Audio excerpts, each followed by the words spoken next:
ꯁꯤ ꯊꯣꯛꯅ ꯃꯃꯜ ꯌꯥꯝꯂꯕ ꯅꯨꯃꯤꯠ ꯑꯃꯅꯤ ꯃꯗꯨꯗꯤ ꯑꯩꯈꯣꯏꯅ ꯌꯥꯝꯅ ꯃꯅꯤꯄꯨꯔꯒꯤ ꯑꯣꯏꯅ ꯈꯟꯅꯕ ꯑꯩꯈꯣꯏꯒꯤ ꯃꯧꯂꯥꯅꯥ ꯃꯤꯡꯕꯗ ꯍꯖꯔꯠ ꯃꯧꯂꯥꯅꯥ ꯁꯌꯤꯗ ꯑꯍꯃꯗ ꯕꯦꯁ ꯏꯃꯥꯝ ꯖꯃꯥ ꯃꯁꯖꯤꯗ ꯕꯥꯕꯨ ꯐꯥꯔꯥ ꯑꯃꯁꯨꯡ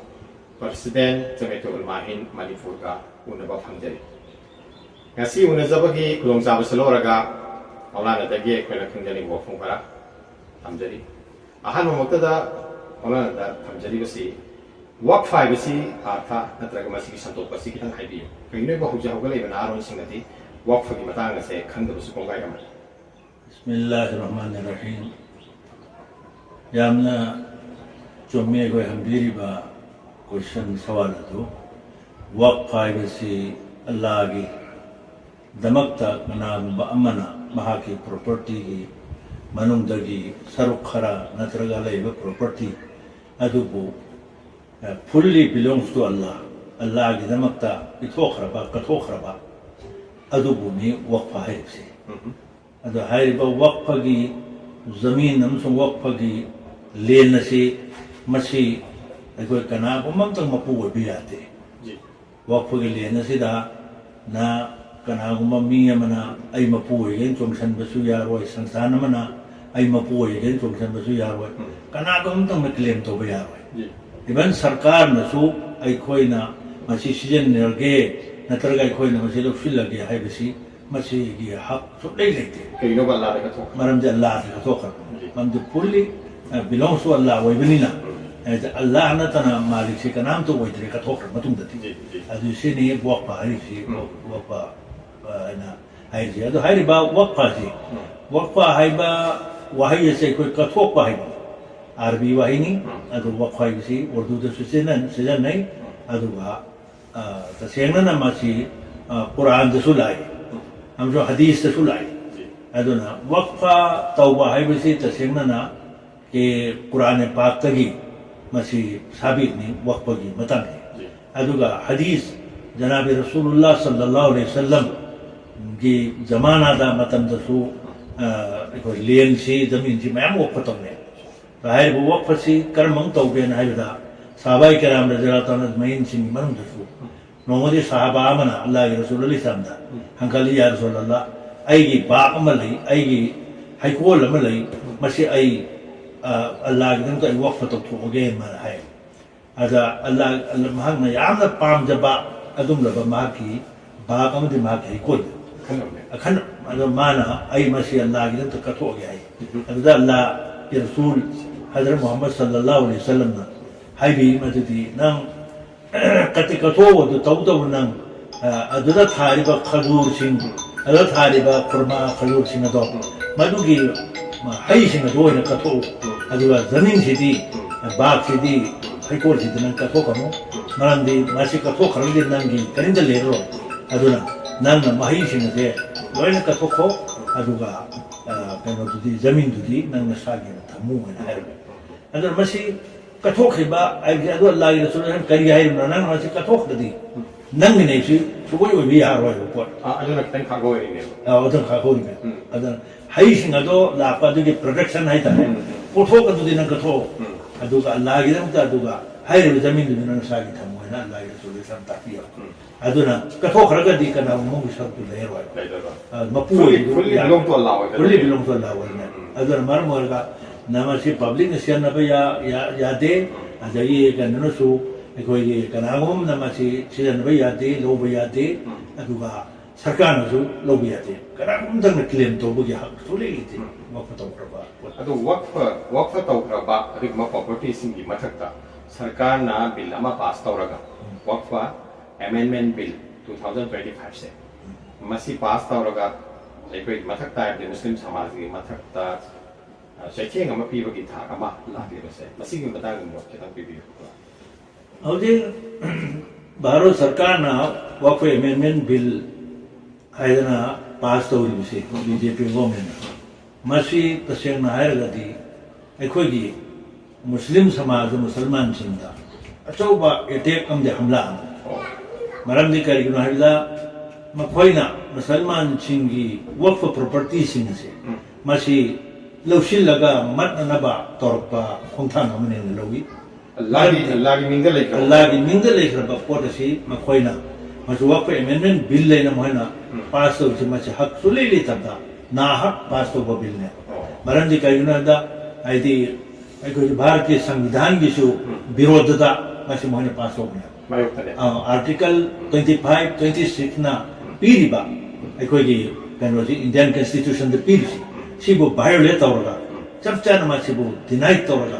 मसी नमथरगा मुस्लिम समाज से नमथरनबा दबाव तौरगा मखोई प्रॉपर्टी से मटनबगी दमता आइबजे मसी सरकार सिना तौर खुमथान होना अने ताजब मौलाना अखोगी मणिपुर दसु खुदमय संगाई फोंगी इदिका अमति संगाई फों पार्ट 1 पार्ट 2 की अनि मक्की अपुनबा ओइबा कबस्तान सिने सिंगदसु मफों खर लाखबी मपानी मी लागा वारी सानी ककाई हाइबगी मफों को सोशल मीडिया दा अखोई थेंगजे मदो चुमी अदु अखोगी मोहै लामगनी लापदी अदु तसेंगना अखोगी पता लेबा चप चाबा पता लेबा कब्रस्तान अजी अममा मदरसा ओइरो मस्जिद ओइरो कब्रस्तान ओइरो अखोई चप चाना पता लेबा मफम ददी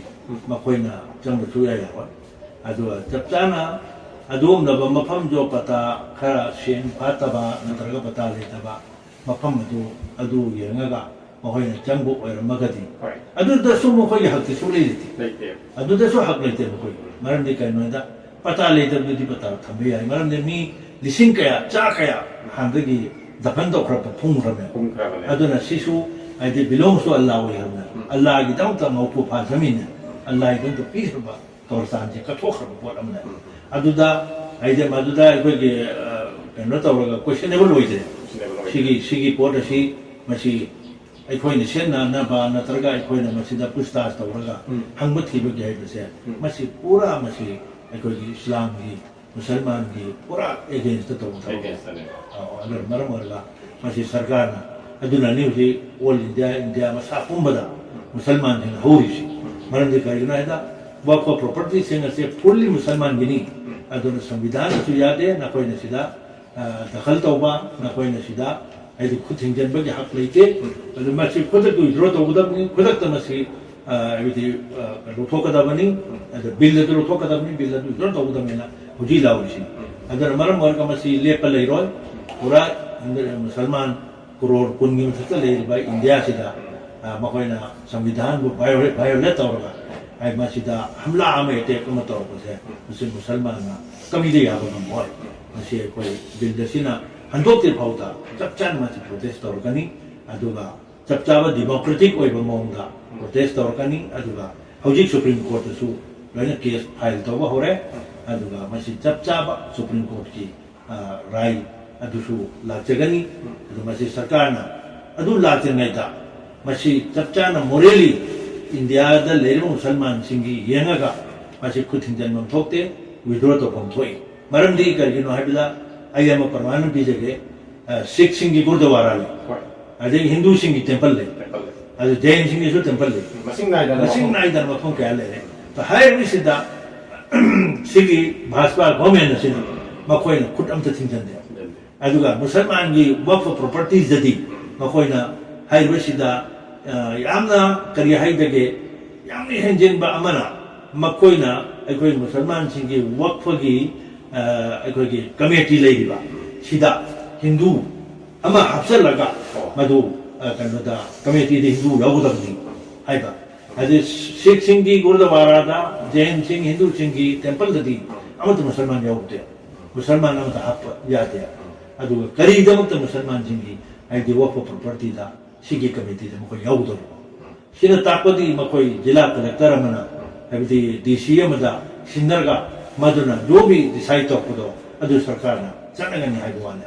अदु पोतुदी चपचाना अखोगी संविधान ना धर्म तो खुद थिंजन बे यारोय माय मागी धर्म चचबगे हक लेना संविधान ना कॉन्स्टिट्यूशन ना पीरिसी सी भाइब्रेट चपचान तो सी मायक तो फुल्ली मखोइना खुद थिंजन तो मासी खुदता अखोइना मासी अतोप तो हाइजखरे मासी सरकार रसिना मासी की मुसलमान सिंगी इहो मदी थिलसी यंगा खुदक तमसी विड्रॉ तो फम थोई माहिन छेतर अमसुंग मणिपुर की माइकई दगी करी फिरे रामसी जमे तो ना के माइकई दे सो केस तो वो केस फाइल तो है सुप्रीम कोर्ट ला अदुगा मणिपुर स्टेट की ओइबा जमेतोरमानसु मची कोई यानिंग दे हाइबगी कोई डिस्ट्रिक्ट की ओइबा जिला की ओइबा सोलागान क्या लाउफ्रे अदुबो तउदबु मची कोइना डेमोक्रेटिक ओइबा मोंगा मची तउदबनी अदु डेमोक्रेटिक ओइबा मोंगा अको चथगदबनी अदुगा हाइबा केस फाइल तौखबनीना चपचाना सुप्रीम ऑनरेबल सुप्रीम कोर्ट असु मची चपचाबा आइदी मची तौफम थोक्ते हाइबदु मोइसु खंगिबनीना मची राय सी विड्रॉ तौबगी राय दिरकदब माली हैना इकोना थादम थंदे कानदे मुक्सु एग्रीबोशन अदु वाफम अमना मलना हौजिक के अखोइकी कब्रस्तान गुम्बा मद्रसा गुम्बा मक्तब गुम्बा लेदिबो सिंसे मसी मसागी वक्फदा रिजिस्टर तौबना कयाम ओइरंबा याय तौदबना कयाम ओइरंबा याय तौरबा सिंदुना करी हरा बैकदके बिलसी करी बसलाइरागदी नत्रगना तौबा सिंगदुना करी इफेक्ट लाइगदके तौदबा सिंदुना करी इफेक्ट लाइगदके मसी की बता कसना माने मसी कोई मदरसा सिंह मक्तब सिंह अदे मस्जिद सिंह कब्रस्तान सिंह सिदा वक्फ दा रेस्टार तौसु यावी तौदबसु यावी द रेस्टार तौरबा सिंगिसु तसेंना हायरगदी चपचाना कोई पता लेबा अमसुंग कमिटी चलाइदन लेरिबा मफम सिंगिदि मखोइना फोकस यारवा अदुगा अदुम लेतबा मफम द मखोइना चंचलगा सरकारी लेन ने हन क्लेम तौखिदा हाइजे किबदी लै अदुगा मसी मणिपुर की ओइना हायरबा मदरसा मक्तब मस्जिद कब्रस्तान जी फनेयामना वक्फ द रेस्टार तौबा लेरे अदु रेस्टार तौदुसु फनेयामना अमकसु रेस्टार तौदु ले आइदि साइसाना प्राइवेट चलाइदबा वक्फ द रेस्टार तौरिसी वक्फ स्टेट वक्फ बोर्ड की करिगुम्बा खर खुदोंचाबा फंगदरा हाइदना मदु रेस्टार तौबु खकिबाने अदुगा तौदबु मैमम ले मदरसा तौतौ चमा त वक्फ द रेस्टार तौदि अद मखोइदगी एप्स क मे लोगलिते सरकार दे जो लोग दे वक्फ दे जो लोग दे ऐसी प्राइवेट सरकार की माइकेदगी मतेंग खरा पीबा तो खरा पीबा यो को मम तमाम दे लेमस मदरसागी करी सिंसिदा उसाद सिंसिदा अदु सरकार की माइकेदगी मसिजु मका कुथिन मखल मन ले लोग कई कई मसी कइनोने कोई जे तमाम द पीनी हाइदना इमाम सिंह दसु तोरोपीने तोरमनी अटल बिहारी वाजपेयी की मतंदा कोई जे मसी कइनोदा इमाम सिंह जो तोरोपी के नि अदुगा हाइबा मदरसा द ताइबा कोन सिंह जो पीबी आईएन तोरमने अदुबु अदुम मसी पीगे नेना तोरोपई तंजा अदुवाइदा आइदे हिंदू समाज दगी मखोई के हिंदू सिंगी करी हाइदे प्रोहिचिंग हाइदा मखोई समाज कोई हिंदू की सुपीगे दमेन हायर को दगी हाइरो पोर से तुम खदक ले dengan saya maktab langsung madrasah matang dalam ke hendak ke aikoi ni lejari ba maktab langsung madrasah se hai riba sing asi jike waktu yang anu bin sigi saya fu panggara kamu dara maktab sing si hana un ling kan na maksa ka ya ga dara ya ga sing matang da kita limo masih matang si taseng na koi hojeu ji muti masih lepa ya roi param di matam na purakani hayeng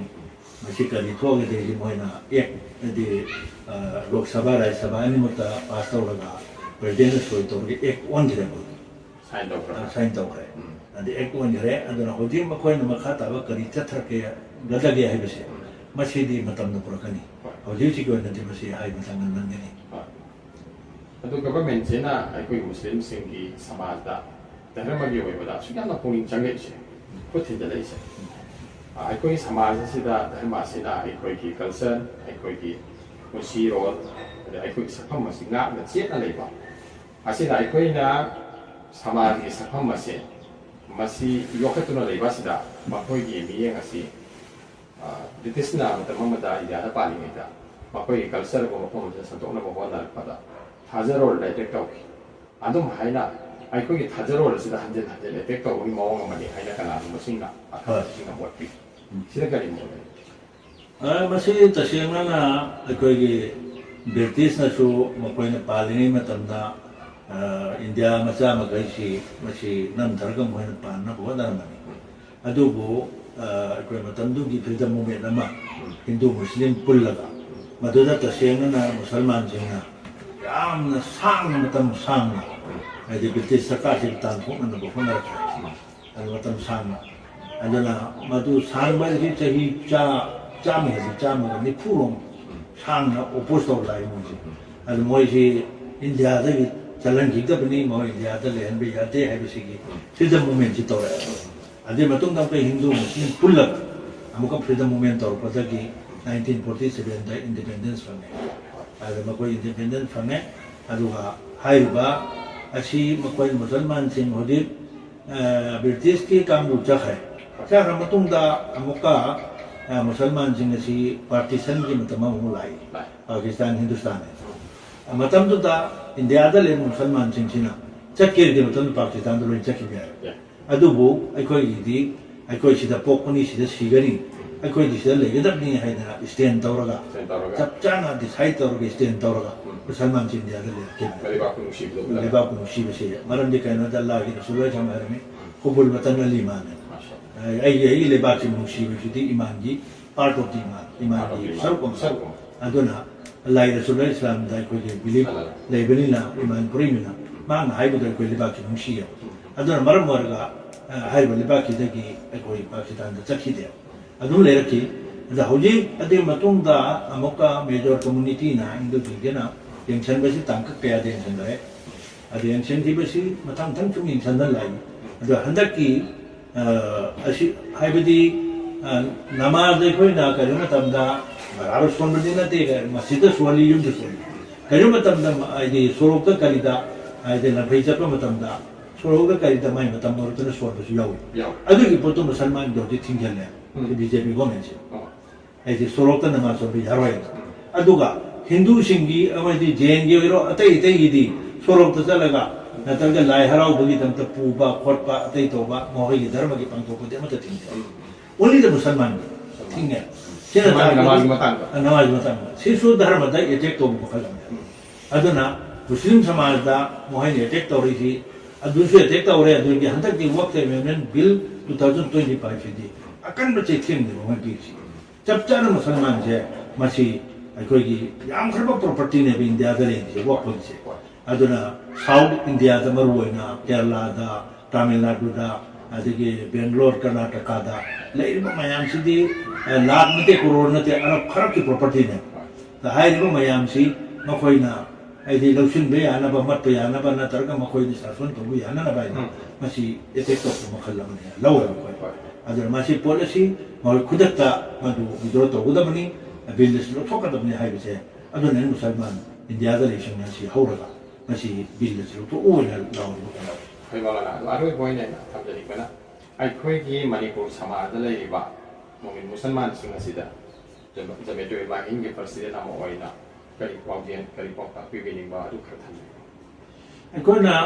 तसेंगना हौजिक फिवम work amendment bill की hot मसलानी कनब burning issue हौजिक मुसलमान तसेंगना थमोद तान थीब का फिवम तारे सेनाफोन फाउरबा तसेंगना मुसलमान तसेंगना मणिपुर की मुसलमान खुदमता on behalf of the metrology थमजनिंगे डेमोक्रेटिक मौद एगेंस्ट खोलाव लाउरसु सोरोगान लाउरसु नत्रगा एजिटेशन चलसु प्रोसेसन चलसु डेमोक्रेटिक मौद चटपा पामी मरमदी फैसला पुजरकनी सुप्रीम कोर्ट केस मैम लेरे एंगल क्या केस होरें लोब यारों चंगनी यानीदब मुसलमान पुनमक यानीद्रे डेमोक्रेटिक मौद यादे उठगदबनी जोशता नत्रगा कहीं तौरदबनी वफम से मैं अपील तौजनी यंगबीरिबसिंग तौइमल थंगो चरी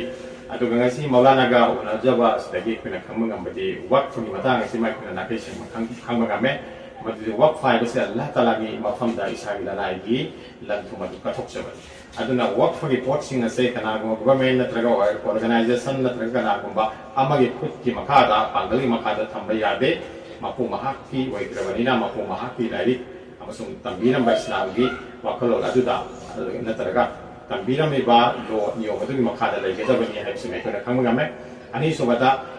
बिल पास तौरबसे अल्लाह की बिलोंग तो अल्लाह होइखरबा पोटसिंग असि मथक्ता मकोइना खुटना पाइसिल्लपनी मसी इस्लामिक लॉ की वन तैनबनी मसी इस्लाम दा हमला नि हैबसि मसु एकोइ मौलानादगी खंगमगमे कॉन्स्टिट्यूशन की वांगबदनी मायुक्तनी अदुगा अमना अतोपा अमना मौलानादगी अरोइबदा पिबिरिबा पाउजेल असिसु अइखोना थौसाफम थोइ मदुदि अइखोइना हाइरिबा सिगुम्बा मतम की ओइबा धर्मदा जातिदा अखोई फुरुपता मायोक्ता लापसिंग असे अखोइना कॉन्स्टिट्यूशन की अमदि लेपा की नियम नीति की अबदि डेमोक्रेटिक ओइबा मओंदा संसिनगदबनी संसिनसी हाइबा सिरि हिंसा अमसुंग अतोपता मांग ताकपा अमसुंग हमला की मओंदा संसिनबसे अखोई इस्लामसु यादे अतुगा लेपा की नियमसु यादे हाइरिबा सिंग असे अखोई वाखन तामिनसी हाइबा अरोइबा पाउजेल से अखोई निसिंगमक्तो सनुक्ता